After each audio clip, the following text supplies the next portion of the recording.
In fact, I prayed that. I said, Lord, I'll, grow my character if it takes going to Austin. I just didn't know the cost. I didn't know how dangerous of a prayer that was. Yeah. But that's like the characteristics of great leaders, even biblically, all go through the valleys to see the mountaintops or the journey there. All right. I am here with a wonderful, wonderful friend, Andrew Pottinger. We're here in Austin, Texas, in your hometown. Yeah. How long have you lived here, Andrew? I've lived here. So I moved here in 2017. I just left a stint in Silicon Valley, came here to do a startup, which didn't last too long, failed spectacularly, and then found my way to Facebook at the time. Yeah. I know you were just talking about you went to school in Indiana at Purdue University. Yeah. For Austin, what is the one thing you like best about Austin? Oh, wow. So I've lived in Denver, Houston, the Bay Area, Indianapolis, and Austin is just a really vibrant town. I like how it's very family oriented, and with 2 kids, there's plenty to do. Lots of outdoor restaurant style activities. It's accessible, and it's really if we're talking about the Christian industry, it's a very like marketplace driven city, and that was a very unified city with the church and marketplace leaders, and having been in marketplace, it was really nice to see the unity across the city. Yeah. For you, a lot of times we're going to talk a little bit about your journey and all this stuff, but you were on sabbatical not too long ago. How was your sabbatical? What did you learn? What did you do during your sabbatical? Yeah. So it was 6.5 years at Facebook, now Meta. And I just realized I had let a lot of just personal to-dos build up. And I was like, I need time off. Of course I wanted to travel the world. But I was like, I'm going to dedicate time to really knocking out these personal to-dos, clean up the house and, taking care of things that have been sitting around for a while. And here I am 4 months out of sabbatical, since it started, and I'm finally like checking off the final to-dos. So it's allowed me to just clear my mental state and really look forward. And that's been really freeing. I didn't realize how much you carry when you don't address those things, but busy life at work and with the children and the family, it can build up. When people think about you working at Facebook, Meta, working in tech, is it pretty busy? Are you able to find balance, or is every single day constantly changing, busy all the time? I'm an entrepreneur. I thrive in chaos, and these tech companies bring that, but in a very productive way and efficient way. So every day is busy. I'm a manager, so it's a lot of like one-on-one time working with direct reports, working with business partners, XFN, people I'm building software for. But it's a kind of a fun busyness. But with that, you still have to learn how to have a really healthy work-life balance. I'm fortunate to have an entire team out of California, so they don't usually wake up until 11 a.m. Austin time. And Austin is a really nice time zone to be at for work travel. Everybody wants to come to Austin because it's about midway. So for me, I've learned over the years to have guardrails on my day. Drop off kids, pick up kids. Those are kind of non-negotiables. And I've learned to kind of manage the chaos a bit. And then I also am in control of my calendar and who I meet with. So very adaptable, very flexible to make it work and still thrive. That's the one thing. Having kids pick up, drop off. You just know, okay, I got drop them off. I have this many hours before I got to pick them up. So I got focus on what I need to do. Absolutely. Yeah. And I try not to take too much work home with me. I work from home some days, but when they're home with the kids, it's kids time. There's a little bit of spillover, but I can work from my phone if I need to make some quick messages, but I just try to balance it.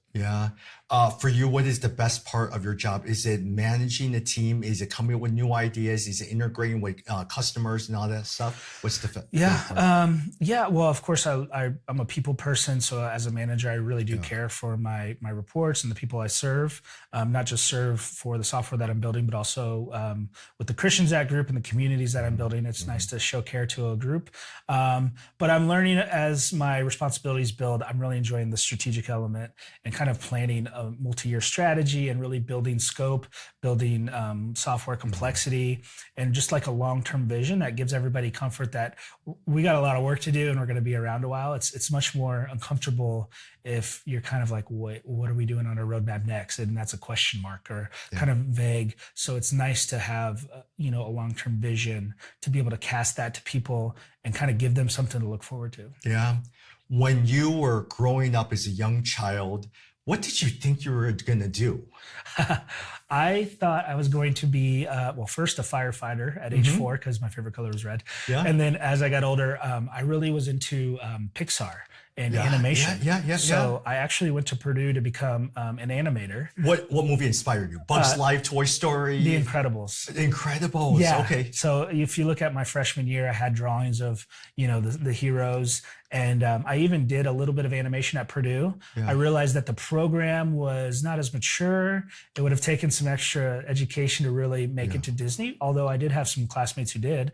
But then I heard, it can be a grind. It can be, maybe not what I thought it was. I love the creative element and the inspiration of the characters. But I pivoted to doing software. Yeah. And then I realized that's a bit of art and science, a little analytical math, but you can instantly see your work on the webpage. Yeah. And that turned out to be a really great move for me. My friend Tony Bancroft, he was the director of Mulan, but he also created Cogsworth and all of that. He says you literally are just sitting there drawing. A lot of time it could get quite tedious with all these drawings. Well, actually, after I left LinkedIn from Silicon Valley, I came here to do a startup, found myself with a little extra free time after that wound down, and I took animation class, well into my career. Yeah. And I got to kind of, fulfill that craving, like the what if. And it was great, and I loved the learning, but I realized that might just be a good hobby. And so I feel good about my pivot and my decision there. Oh, there are some times when you think that I love to do it. I had a friend who wanted to be a baker. Yeah. That was her dream. She went to baking school, everything, and started working and realized, I don't like it. Yeah. Never just be a hobby. Yeah. I mean, sometimes that's fine. You can have hobbies on the side. I started playing hockey at age 23, even though I wanted to play when I was 8, and learned how to ice skate. And now it's a great Thursday night activity, but I don't need to go pro. Yeah. What was your first job coming out of college? Well, I moved to Houston to do a startup with some entrepreneurs, and we're supposed to build some kind of like contractor construction builder connection point where we're the arbiter. And then that quickly pivoted to building websites because that was what was bringing the dollars in. And I joke we were living website to website just to survive. I guess technically it was a startup. My first paycheck was $20. Actually, and that came from Saltgrass Steakhouse because my other co-founders were like, we need a little bit of money. So I guess my official job was working at Saltgrass Steakhouse in Galveston.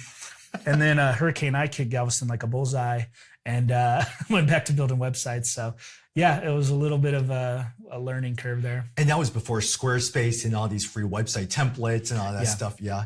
In the early days, I still remember my first job building cell towers was not building cell towers. We had just acquired 200 towers from Verizon Wireless. Yeah. And he said, okay, here are all the files in random order. Go put some stuff in, put this in order. And I had to learn the discipline, which still to this day carried me the importance of discipline. Right. What about you? You look back at your early days of building website or even working. Yeah. How did that prepare you for what you're doing now? Yeah, I think one thing that comes to mind is it taught me how to teach myself. Yeah. It taught me how to be adaptable. It taught me how to learn. Yeah. But, if you've gone to school for, 18 plus years and they're teaching you what to learn and you learn it and you can kind of gamify that a bit or just kind of do enough to pass. But when you start thinking for yourself and taking a problem and teaching yourself the skills to solve that problem, I never really learned how to learn on my own. And those early days was like, here's a problem, figure it out. And that's invaluable because you're going to do that your whole career. And there's trial and error. And you're okay with failing, making mistakes because you're all learning through all these things. Yeah. My only startups have failed. So my successful startups were my 2 children, my cloning project. And so far, so good. You actually had to, even before going to Facebook Meta, you actually were part of a big startup. I mean, it just didn't go so well. You want to talk a little bit about that? Yeah. I felt the nudge to leave the Bay. Part of me did put it up to God, say, hey, I want to work at, I said, I want to work at Facebook, but send me where you will. And he pointed me to Austin. I met a couple co-founders, and it was a very altruistic idea to find out how your morals, values, ethics, Christian beliefs, as an example, could align to a company you wanted to invest in. And it sounded, very great to not just look at the numbers and say, how can I make the most profit with my investment, but also feel good about my investments. Very up and coming idea at the time. ESG is kind of like the more official term. And so it all looked really great. We had a lot of things just fall into place for us to come to Austin. And, we built software, and it was we got accepted into the incubator here in Austin. And that gave us free space to kind of ideate with other entrepreneurs. But ultimately, you still have to pick your co-founders wisely. And some of them, were not of the quality of integrity, I guess I should say, to put it mildly. And we found ourselves with, an empty bank account quicker than I thought. And I realized I should have not put that I shouldn't have put that in a silo. I should have maybe had a little more oversight.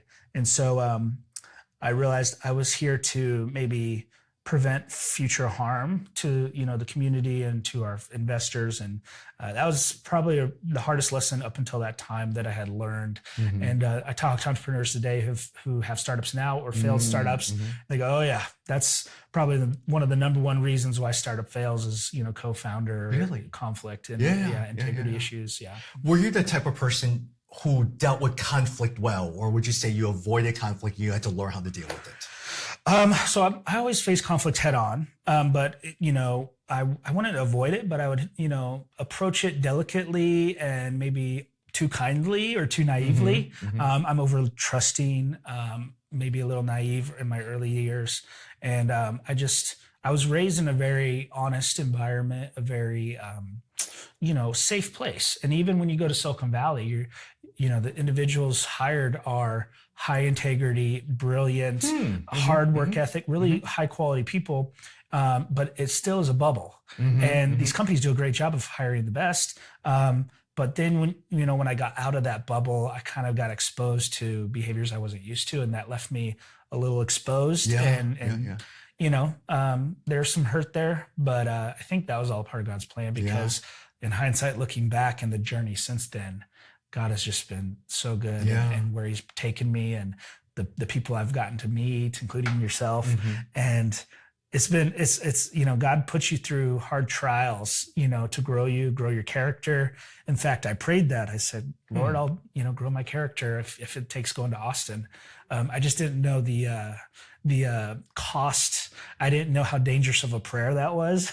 But that's like the characteristics of great leaders, even biblically, all go through the valleys to see the mountaintops or the journey there. What part of the character did you feel like was the most pruning that God did to really work on your character? I would say he taught me how to discern. He taught me how to really listen to my intuition, which is, the Holy Spirit in me, and to start trusting that. And even if things look okay on paper or on surface value, if you're getting that feeling that something's not right, that's worth pursuing, that's worth investigating. And, it is the journey of like learning how to, with wisdom, judge character, with wisdom, listen to him and fully trust in him, even though you might not have the answers for months or even years. And that starts to build confidence in yourself and, the things you're pursuing. And, God sometimes will present to you things that don't make sense, but you're still called to act on it and be obedient to it. And it's taught me to do that by default rather than question it, because I've been through those moments enough now to where I'm like, okay, God, I don't know what you're doing, but I got to trust this. I got to trust this. And that's the hard part, because a lot of times your heart deceives you because it's full of sin. And you just have to trust the words of scripture or trust what God is saying to you and just pursue it, but make that choice to trust it. Absolutely. And there was moments in that startup failure where 3 pretty big decisions, contracts, big milestone moments that seemed successful, but it didn't rest well with me. In fact, I had to note them mentally, like almost like God was kind of tapping me on the shoulder saying, pay attention to this. And I didn't know why. And I followed my gut to kind of wind things down. And then later was validated that each of those 3 moments were just not true or were fabricated to a degree. And and it just was like, wow, I didn't know at the time, but I still acted upon it. And then you get later validation, and it just further builds your trust in that kind of a discernment and hearing from the Lord, which is, you learn that your whole life. What does that look like, or what does that sound like? Now at Facebook and Meta, what's your favorite part of your job? And what's the part of the job that you're sitting there, oh, it's not in my wheelhouse, it's not my strength, but I got to get it done? Yeah. My favorite part is just, I've gotten the fortunate opportunities to switch teams or problem spaces and build software from 0 to 1. So still fulfilling that entrepreneurial desire. It's great satisfaction, right? Yeah. And to see, honestly, just a problem statement. Go figure out how to do budgeting, and we have nothing. We have spreadsheets. Make that something for the whole company. And then to just like enjoy the periods of ambiguity and uncertainty, but still embrace it and make progress and kind of overcome the micro challenges throughout the weeks or months. But then at the end, you get to celebrate and say, wow, we did it. And everybody saw us start from nothing and go to something that was meaningful and impactful. And I've had at least 3 or 4 moments like that at Meta. So I really thrive. I actually feel uncomfortable when I'm given something that's already relatively solved and I just have to maintain it or update it. It's not exciting to me. And then of the things that are, not as fun, I mean, writing performance reviews. I really care about growing people, but I don't like performance reviews. Yes. I mean, so much time is spent. Granted, the outcome is really great for the individuals and I learn a lot, but I've really had to hone that in as a skill. And just coming out of that just now, this past week, I've gotten better at it, but it doesn't mean I enjoy it. I just gotten more efficient with it. And it's kind of a necessary role of a manager. But I love a lot of times how you like to start a product from beginning. It really brings back to our discussion with your childhood. You always like to figure things out by yourself. And figure out you're going to fail, but it allows you to tinker with it all the time. Yeah. Tinkering. That's my Instagram description is like pray, tinker, build, share, it's like, just like that. And all of that is intertwined, if you're welcoming the Lord into your build, you're tinkering, but that's a good word. Speaking of tinkering, a lot of times, do you feel like whether it's problems that you deal with or life in general, you're always tinkering, or you get to a point where you says, okay, I better stop tinkering and move on to the next thing? No, you got to always tinker. And the world and technology especially gives you all kinds of new things to tinker with. So, new shiny object syndrome, I'm guilty of it. And so I'm always learning and building. Does it get completed? Does it get left on the shelf? I got a lot of still uncompleted projects, but, the tinkering phase is what's exciting. And some things do, reach completion, but I'm okay to just say, hey, I learned enough. It's not complete. And what's the next new shiny thing? Random question. You say at church and all that stuff, you talk with your pastor. Do they know what to do with you? I think that they are, they know that there's more than maybe they can understand. Anybody who hasn't been in these big tech companies, it's hard to imagine the environment. So there's kind of this external perception, but they know that it's hard and tense. There's a lot of kind of assumptions built in, a lot of, good characteristics. Over time, especially in Austin, I've learned that I've learned to partner. And in ways where how can pastoral roles partner with marketplace or technologists like myself, and I kind of help them along that journey, and then vice versa. How could we seek pastoral care, church leaders, and how they can partner with us, which is really helpful to have mentorship, wise counsel, and leadership that we don't get inside the companies. One of the things that you've been tinkering, I'm not sure if you're able to share, is Bible translation. Talk to me about that. Well, I think that we're seeing, over the last 100 years, a spike in technology, and even now with AI, it's kind of exponential. It's pretty much vertical. And with that, you're able to do so much more with computers. And then with AI, you have these, AI agents that assist you in speed and efficacy of building technology. And so I really have this sense of Christ is going to come back when the Bible has reached 4 corners of the earth. The Great Commission says that, once the gospel has reached all corners of the world to all people, then Christ comes back. So a kingdom performance indicator, a KPI, is we know we've done the job as Christians collectively when Jesus comes back, but we still have work to do. And so I see AI accelerating rapidly. We all have the last few years. And they're solving problems generically, like translation problems. Even at Meta, they've launched ways to communicate in my language to you. And if I'm English and you're French, I speak in English. It translates it back in real time in French, but in my voice. Yeah. And so now you're having this translation problem really be solved. I see, the technology increasing to a point where I don't think language barriers are going to be around. And the natural biblical application of that is how can we translate the Bible? So I think to a degree, the translation problem, with the Bible, I think it's going to be accelerated just naturally with the way AI and technology is evolving. And I think we'll be able to leverage that. And what's nice about that is we don't have to, as a church body, Christian body, feel like we have to solve that on our own or through our unique methods. I think technology will eventually solve it for us. And we have still, maybe, 70% translated or whatever the percentage is. But I think towards the end, the tail end of languages that haven't been focused, we'll just see a spike of it just potentially solved, overnight, relatively speaking, because the technology has advanced that much. Yeah. And so I get really excited to say, how can we apply these large language models to Bible translation and do it in a new way, a new wineskin that hasn't been seen before, but it still takes technologists to help guide that. Have you guys been working on this? So my hands are in a lot of different projects. I see a lot of different groups trying to solve this on their own or in different formats. At Meta, we have our Llama large language models, and they are solving translation. And they have, a large amount of, I'd say the popular languages, we're using AI to solve the translation piece there. I think the longer tail, the colloquial languages, the spoken words, or maybe just the oral, those are ones where we'll need more material. But I think the abstract baseline technology will eventually be able to even address and solve those. And a big thing at Meta is to even just expand reach to new continents, like giving the continent of Africa internet more ubiquitously.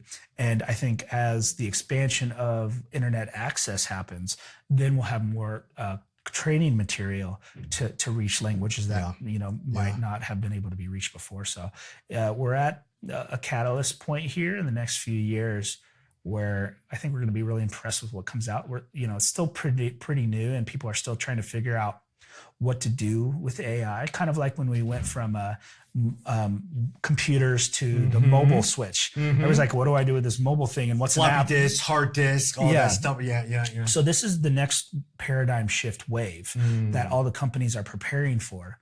But we're still kind of like, what does this mean? How do we leverage it? I think in a couple of years, we'll have a clarity there, more so than we do today. And some of the practical applications will be more apparent, and with a focus on, Bible translation. Again, like what's a bigger vision than the Great Commission, with what Jesus said. So it's like, there's no greater mission.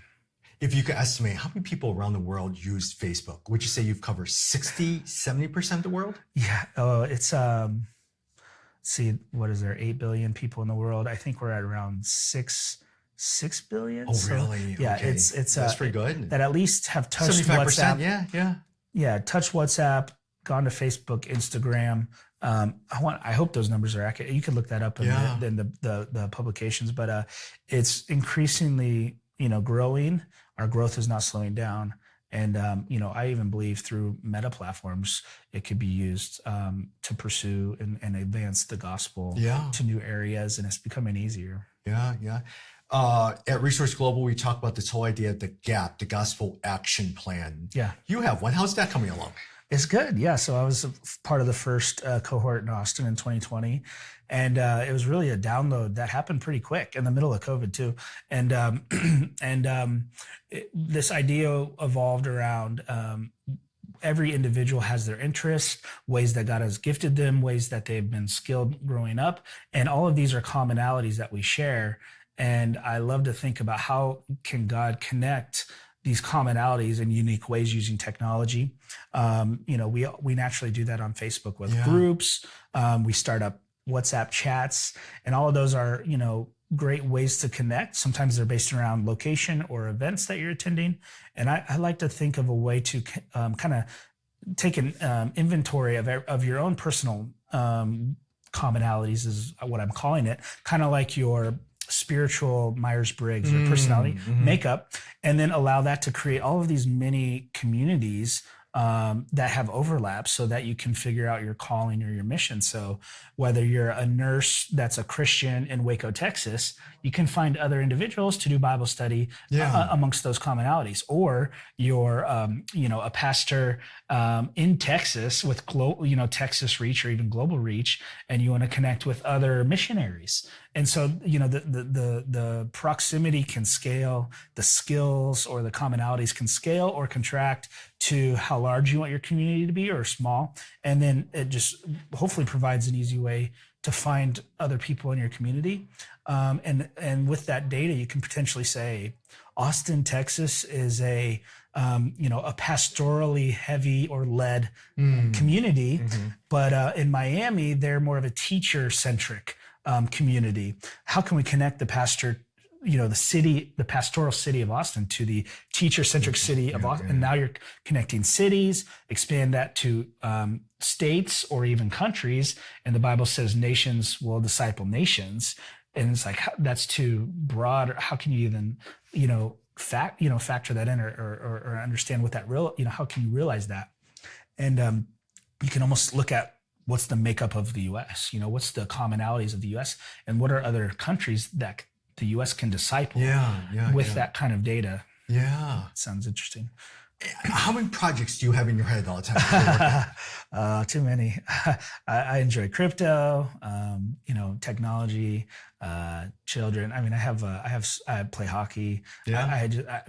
But technology wise, I try to keep it, there's been times where I've overwhelmed myself, but I try to keep it a short list nowadays because I've learned to be more ruthless in my prioritization.